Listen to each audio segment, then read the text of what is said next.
dhe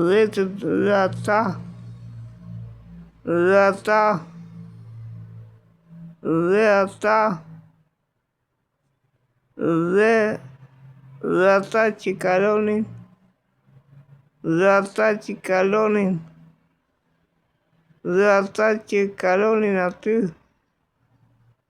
dhe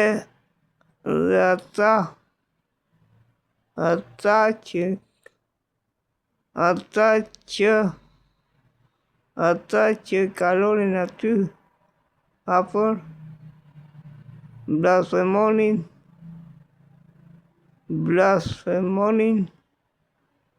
duke tundur kokën dhe duke thënë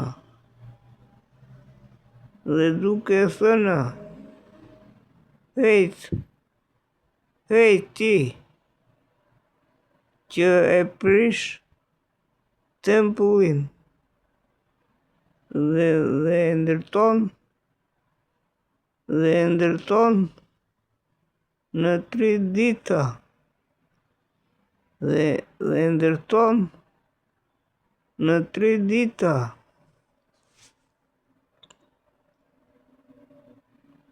shpëto veten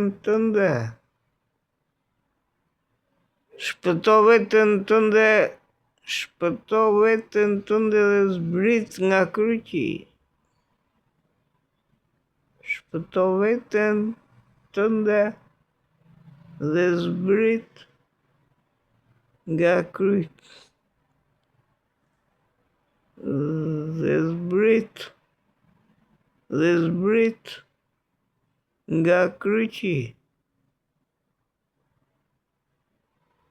Po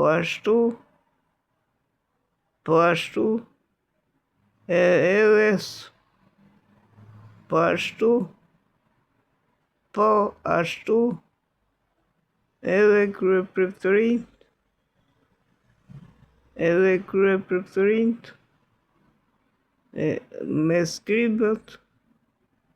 me skribët duke e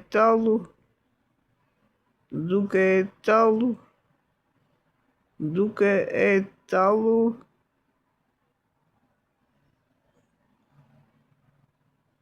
i thoshin njëri tjetrit të tjerët i shpëtoi, po veten s'mund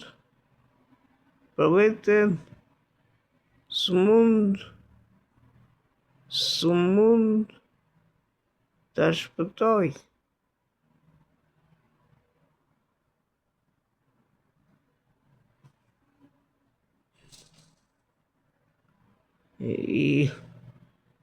Ishte ungjilli nga Marku,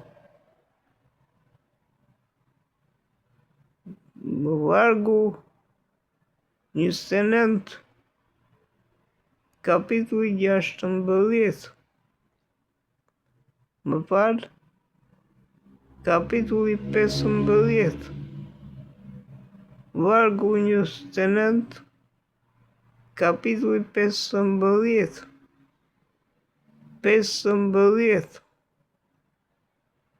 nga Marku.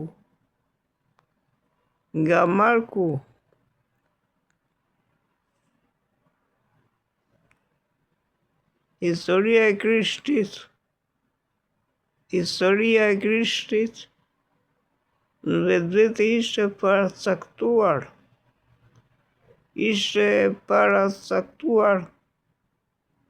në qendër me parashtrimin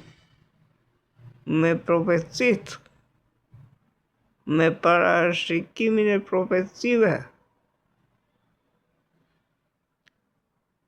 Krishti ishte sigurt që do tallej, do pështyhej dhe do vritej. sepse kështu mëkatet tona mund të faleshin tërësisht.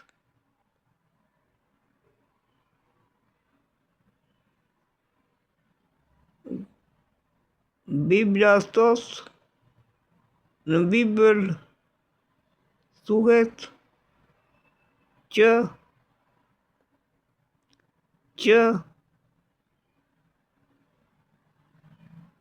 kalo nga dera e ngushtë. Çfarë do të thotë kjo? Kjo do të thotë që kalo nga vuajtjet.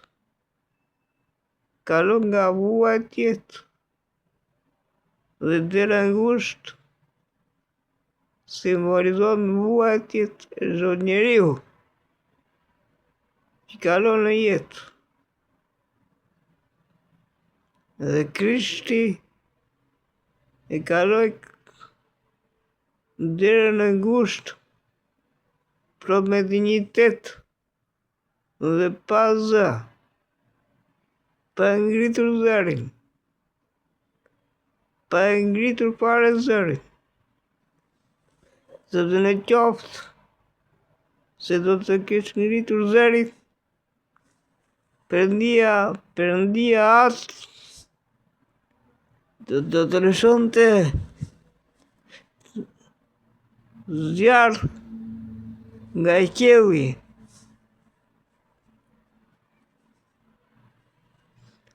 Por Krishti e dinte fare mirë që mëkatet e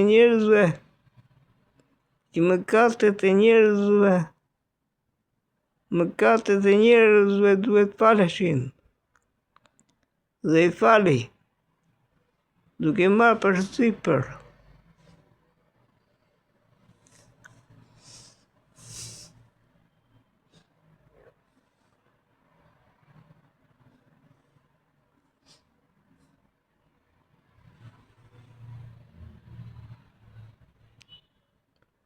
Amen.